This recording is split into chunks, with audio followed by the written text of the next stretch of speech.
Matemática e Raciocínio Lógico, revisão PM-CBM da Bahia.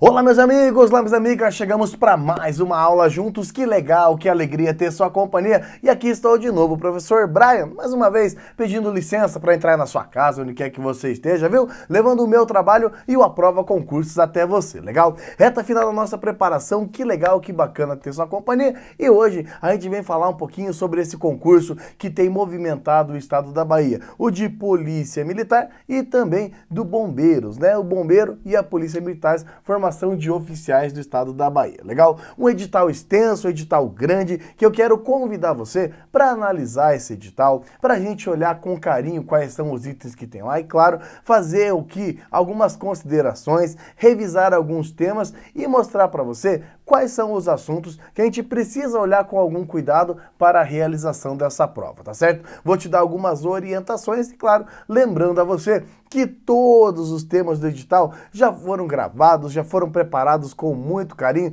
e você encontra aí a lista de aulas completas, se você quiser conhecer ou aprofundar algum desses temas, beleza? Venha comigo, mais uma aula começando a nossa revisão reta final da nossa preparação, beleza? Como eu disse então, PM e Corpo de Bombeiros Militar do estado da Bahia, legal? Bom, como falei, é exatamente o Polícia Militar e o curso de formação de oficiais, tá? Vamos ao edital. A banca organizadora é a banca da UNEB, que é a Universidade do Estado da Bahia. O edital é o 2019-001. O período de inscrições, hein? Elas vão de 12 de setembro a 29 de setembro e a prova é realizada no dia 27 de outubro, tá certo? Claro, aqui nós temos uma prova de nível médio e o edital é um edital que envolve tanto a disciplina de matemática quanto a disciplina de raciocínio lógico. Então, é uma prova de raciocínio lógico matemático, tá certo? E claro, quando você fala do conteúdo, é importante que você perceba aqui no item 1, nós temos aqui a parte de lógica. A lógica das proposições, suas propriedades, as negações, sentenças abertas e quantificadoras. Então, esse item do edital envolve a parte de raciocínio lógico, tá? Mas o edital é extenso, tem bastante coisa de matemática também. Olha só, quando se fala de matemática, o resto do edital acaba falando. Olha só, toda a parte que envolve os números, tanto reais e complexos, operações, propriedades, aplicações, sequências numéricas, progressão aritmética, geométrica, todo o estudo de polinômios e equações polinomiais, as principais funções, primeiro, segundo grau, exponencial, logaritmo, seus gráficos, suas propriedades, matrizes, determinantes, sistemas, análise combinatória, binômio de Newton e probabilidade.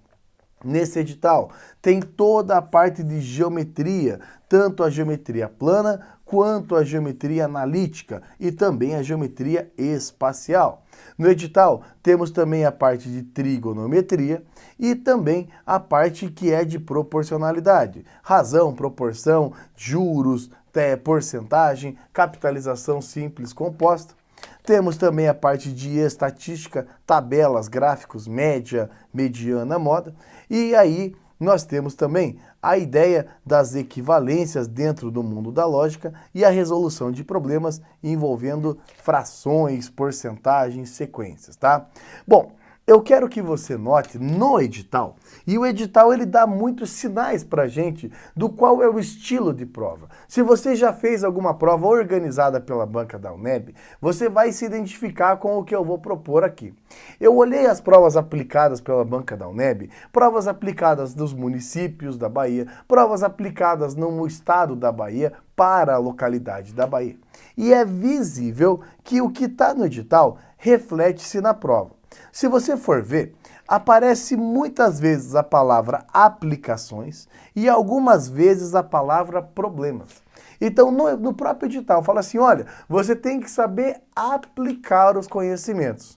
Então, entenda que nesta prova, organizada por uma universidade do estado da Bahia, o candidato mais bem preparado, o candidato que tem mais chance, o candidato que vai mais forte, não é aquele que sabe todos os tópicos, estudou toda a teoria, sabe todos os itens. Só esse fato não garante sucesso para você lá no dia da prova. Entenda que hoje o concurso público na atualidade, ele exige candidatos que tenham competência para aplicar o conhecimento, para que eles saibam usar aquela teoria. Eu vejo muitas vezes candidatos estudando no Brasil inteiro e falam, mas Brian, eu estudo, chega lá na hora, não sei como fazer, eu não consigo resolver as questões, eu tenho dificuldade com matemática. Então, primeiro ponto importante, decisivo e definitivo na sua preparação. Eu preciso que você acorde e perceba que você lá no dia da prova, você talvez tenha que resolver uma equação, tenha que aplicar uma propriedade, tenha que conhecer uma determinada norma. Mas você vai ter que aplicar, usar a matemática como um instrumento, como uma ferramenta de resolução de problemas. Entenda que nesta prova organizada pela banca da UNEB, as questões de matemática, assim como as questões de raciocínio lógico, são questões que vão estar muito ligadas à resolução de problemas. E por que eles mudam, né, a resolução de problemas? Qual é o propósito de uma prova que envolve resolução de problemas?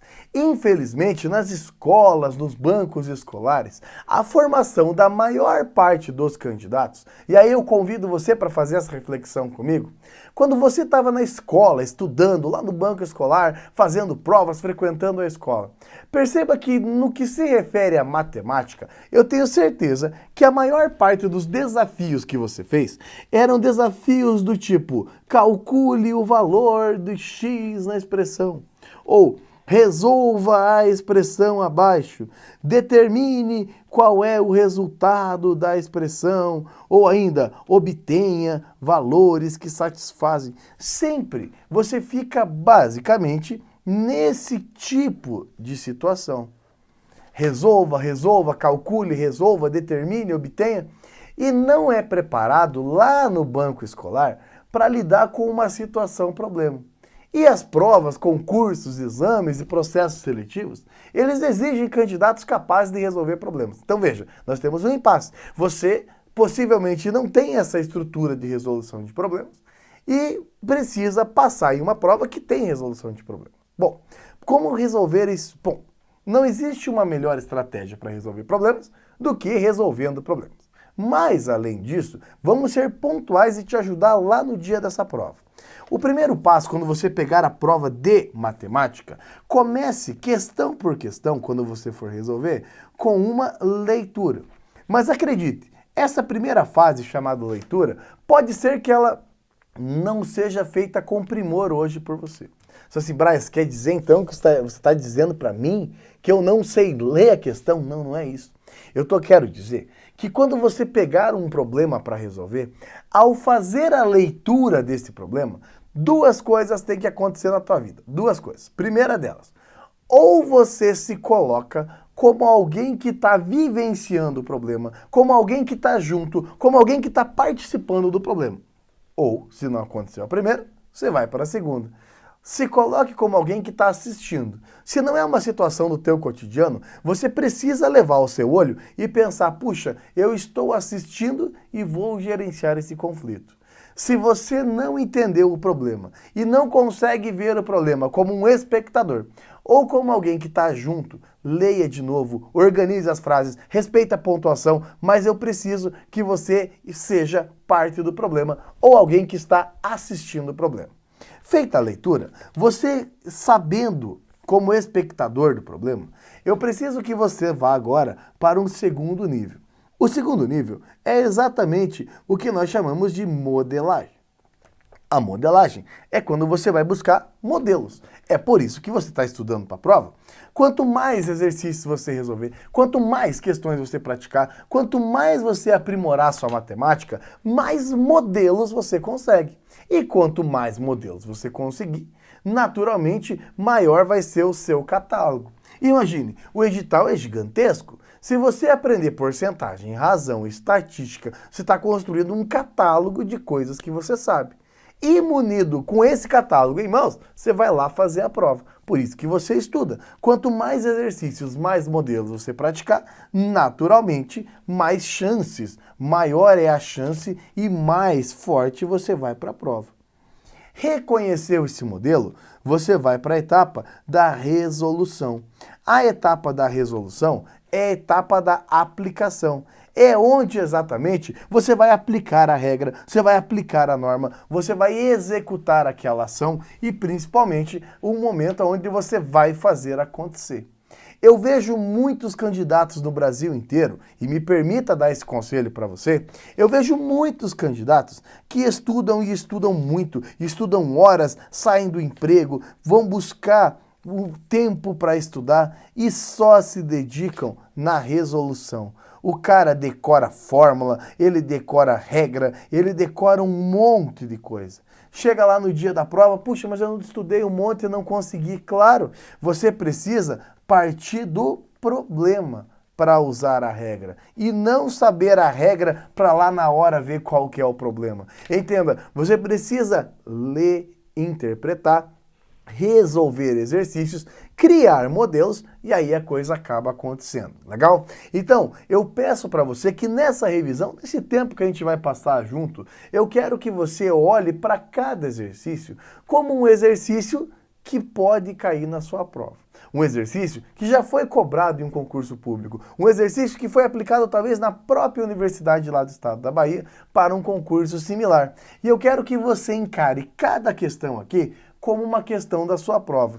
E observe a maneira como eu vou conduzir o exercício. Veja a maneira como eu leio, como eu modelo e principalmente como eu aplico o conhecimento. E resolva questões. Entre lá no site Aprova Questões e pratique, resolva, treine, faça o máximo de exercício que você conseguir. Com certeza você vai evoluir muito sua matemática, beleza? Vamos começar então? Bora lá, sem demora, já vamos começar com o primeiro ponto do edital. Veja, a parte de lógica não cai junto com a prova de matemática, apesar de ser uma disciplina só, raciocínio lógico-matemático. Quando aparece lógica no edital, junto com matemática, é muito provável que tenha sim questões de lógica, e é muito provável que apareçam questões que envolvem lógica. Mas aí, muita gente comenta, fala assim, Brian, eu não tenho lógica, eu não sei pensar logicamente, eu não consigo raciocinar com lógica, eu não sou um zero à esquerda com lógica. Deixa eu te falar uma coisa. Lógica, assim como português, física, química, história, geografia, como qualquer disciplina, lógica é também uma disciplina que tem as suas regras, que tem as suas propriedades, que tem as suas características. E não é que a pessoa nasce ou não nasce com lógica, ela adquire esses conhecimentos. Eu vou mostrar para você aqui uma síntese, realmente uma revisão e resolver muitos problemas para você ver na prática a coisa acontecendo. Vem comigo? Vamos lá. Quando o assunto é raciocínio lógico, insisto com você, essa é uma habilidade que você desenvolve, tá? Raciocínio lógico você desenvolve. Ninguém nasce com falta dele ou nasce sabendo todo ele. O que acontece é que no mundo dos concursos, um dos raciocínios lógicos que é muito utilizado é o raciocínio lógico proposicional, que é o raciocínio lógico das proposições. O que são proposições? Bom, proposições são sentenças, ou, para ser mais simples ainda, são frases. Mas não são qualquer frase. São frases que, de alguma forma, elas são classificadas. E só existem duas possibilidades. Uma proposição é uma sentença verdadeira ou uma sentença falsa. Não existe como ser verdadeiro e falso ao mesmo tempo. E não há uma terceira possibilidade. Mas para ser considerada proposição, tem que ser uma frase afirmativa e declarativa. Afirmativa, declarativa. Por favor, não se esqueça que ficam de fora. Não são consideradas proposições. Então, não são proposições. Frases que, de alguma forma, sinalizam para nós. Olha só, perguntas ficam de fora, perguntas não são consideradas proposições. Exclamações também ficam de fora, não são consideradas proposições. E ordens também não são consideradas proposições. Quando você está trabalhando com uma única dessas frases, nós dizemos que é uma proposição simples, uma única frase, verdadeira ou falsa. Só que quando a gente começa a falar de frases verdadeiras ou falsas, é muito comum que a gente tenha que falar com mais de uma delas, de mais de uma dessas frases. E aí nasce a ideia da proposição composta. Então, uma proposição composta é exatamente quando nós temos duas ou mais dessas proposições simples. Uma pergunta importante e pertinente é, mas Brian, como que eu vou descobrir lá na hora se é simples ou é composto? Fácil. Uma proposição composta, ela apresenta o que nós chamamos de conectivos. Conectivos, conhecido também como os principais operadores lógicos. É atrás destes conectivos e é atrás desses operadores lógicos que você tem que perseguir. É eles que você tem que perseguir. Inclusive, não existem tantos conectivos lógicos e você precisa conhecer cada um deles. Vamos à lista? Primeiro conectivo lógico que você precisa conhecer é exatamente conhecido como a palavra conjunção. A conjunção é o nome oficial e o nome bonito que se dá para o uso da palavrinha e. Ou seja, você cola duas frases usando o conectivo e. Gostei da aula e deixei meu like. Dentro do mundo da lógica, esse conectivo e, ele tem um símbolo próprio que é o acento circunflexo. Estou motivado, frase verdadeira ou falsa, e vou conseguir a vaga, frase verdadeira ou falsa. Além da conjunção, nós temos também a disjunção. A disjunção é exatamente o uso do conectivo ou. Você cola duas frases usando o conectivo e, talvez usando o conectivo ou. Estou motivado ou preciso de inspiração. Estou motivado ou preciso de inspiração. Frase 1, frase 2, colada pelo conectivo ou. O mais cobrado dos conectivos, e seguramente vai cair na sua prova, porque cai em todas as provas de raciocínio lógico, é o conectivo conhecido como implicação. A implicação também não é chamada de condicional. E apesar de ser uma palavra composta, é uma única declaração. O condicional é conhecido como se uma coisa, então outra. Se uma coisa, então outra. E o símbolo lógico dele é a própria seta. Não se deixe enganar. É se uma coisa, então outra. Duas palavras, um conectivo apenas. Se estudei muito, então vou conseguir a vaga. Se estou feliz, então estudo com mais rigor. Legal?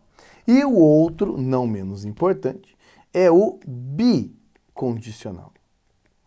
O bicondicional é exatamente o uso da dupla implicação e nós lemos ele como se e somente se. Se e somente se. E aí é a seta dupla. Vale da esquerda para a direita e vale da direita para a esquerda.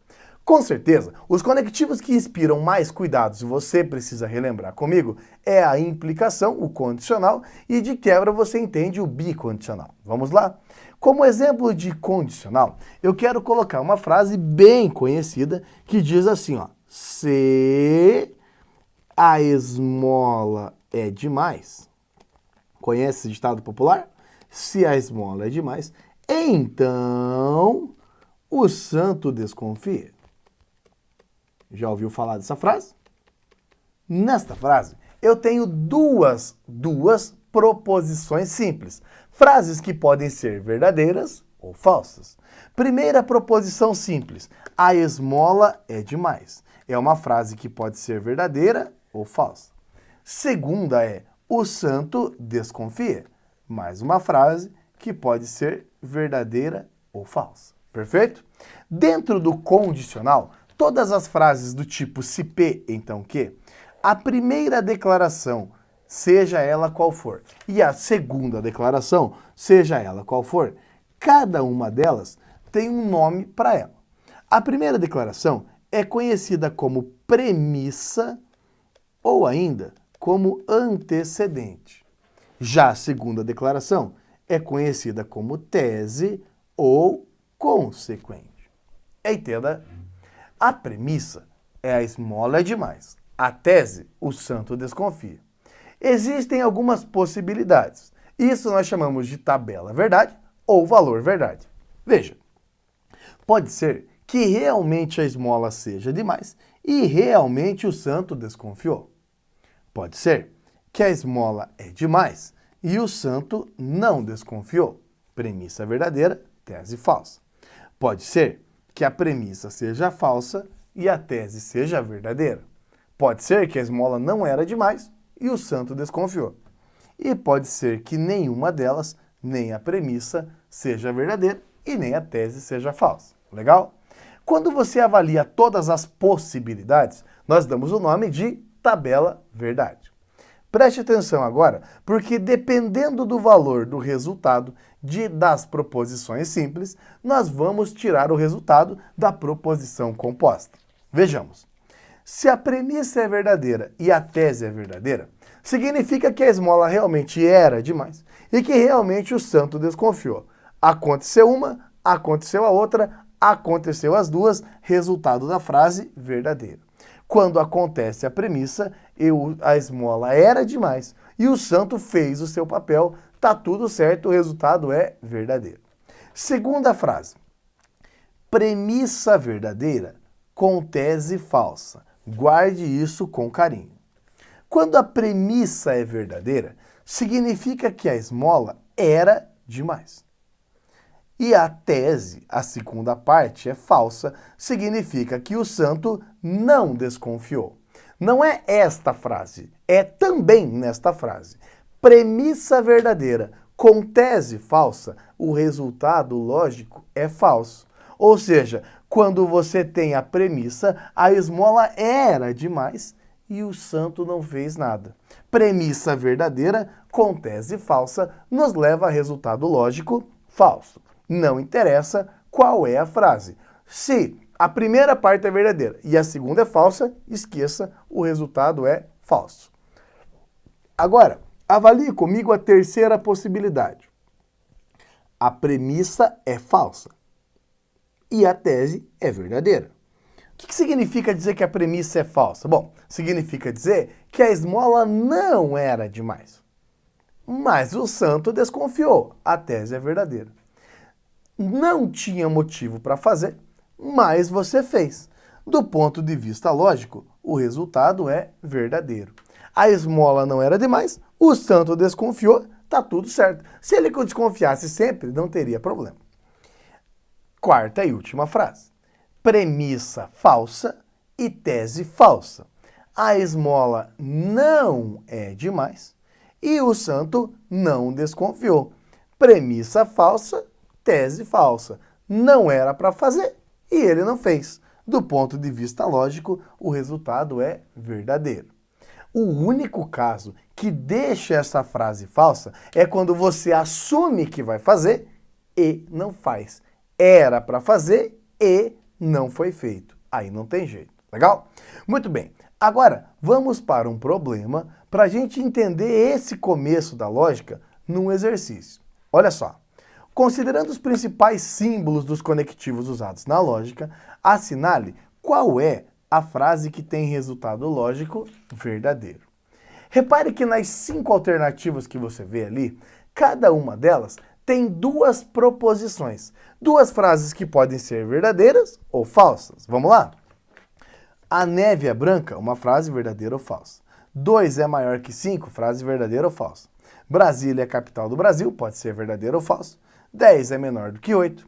Brasília está no Distrito Federal. 100 é maior que 1000. Goiânia está no Distrito Federal. 4 é menor que 12. São Paulo é a capital do Brasil. E, claro, 0 é menor do que 1. Cada uma dessas frases assume um resultado que pode ser verdadeiro ou falso. Mas, Brian, qual é o resultado final dessa conta? Calma.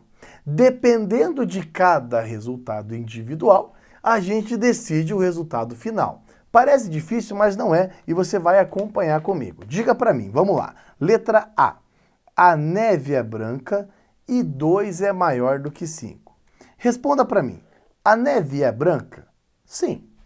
2 é maior que 5? Não. Uma das frases é verdadeira e a outra é falsa. Qual é o resultado lógico disso? Depende. Depende do conectivo, depende do operador.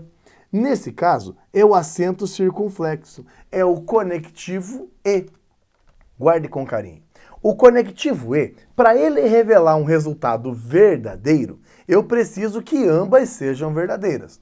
Gostei da aula e deixei meu like. Essa frase só é verdadeira se você realmente gostou da aula e também deixou o like. Se você não gostou da aula ou não deixou o like, se o conectivo E tiver alguma coisa que não aconteceu, pronto, o resultado é falso. Ou seja, eu não posso ter meia verdade. Ou as duas são verdadeiras, ou o resultado é falso. Isso acontece quando usamos o conectivo E. Portanto, esse resultado é falso. O conectivo E não aceita nada que falso. Letra B agora, vamos lá. Brasília é a capital do Brasil? Sim ou não? Sim. 10 é menor do que 8? Não. Abra agora, um é verdadeiro e o outro é falso, então é falso. Não. Avalie o conectivo, a cola. O conectivo agora é o Vzinho minúsculo, é o conectivo OU. O conectivo OU ele é mais tranquilo. Se você falar assim, ó, gostei da aula ou deixei meu like. Se acontecer os dois, beleza. Se você só gostar da aula, tá ótimo. Se você só deixar o like, tá ótimo. A única coisa que o conectivo OU não aceita é que todos os resultados sejam falsos. Aí não vira. Então vamos lá. Como eu tenho uma verdade, o resultado lógico é verdadeiro. Sabendo que a resposta é da letra B, já sabemos então que a resposta é a letra B. Automaticamente, eu tenho que a C, a D e a E são todas falsas. Vamos ver por quê? Letra C. Brasília está no Distrito Federal? Sim. 100 é maior do que 1000? Não, 100 não é maior do que 1000. Note que aqui fica claro que eu tenho um condicional, porque é a seta. E esse condicional tem premissa verdadeira. A primeira parte é verdadeira e a segunda parte é falsa. Esqueça, estragou tudo. Premissa verdadeira com tese falsa, resultado lógico é falso. Letra D. Goiânia está no Distrito Federal? Não, Goiânia não está no Distrito Federal. 4 é menor do que 12? Sim. Quando você tem a seta dupla, você tem um bicondicional. É a dupla implicação, é a ida e a volta, é o vai e vem. Entenda, se eu parto de algo verdadeiro, lá na outra ponta tem que ser verdade. E se eu partir de algo falso, lá na outra ponta tem que ser falso. A premissa garante a tese e a tese garante a premissa. Se eu saio da verdade, eu tenho que chegar na verdade, porque vale a ida e vale a volta. Resultados iguais, valor lógico verdadeiro. Resultados diferentes, valor lógico falso. E a letra E e última. São Paulo é a capital do Brasil? Não. 0 é menor do que 1? Sim. Só que no uso do conectivo E, da conjunção, eu preciso de duas verdades para o resultado ser verdadeiro. Ou seja, se tiver algo falso, o conectivo E já se revela falso. Por isso, a resposta correta aparece aqui na letra B. Legal? Nesse nosso primeiro contato, eu queria falar do edital, queria explicar sobre a prova, queria mostrar para você qual é o estilo de prova, o que esperar da banca e dar os nossos primeiros passos nessa revisão.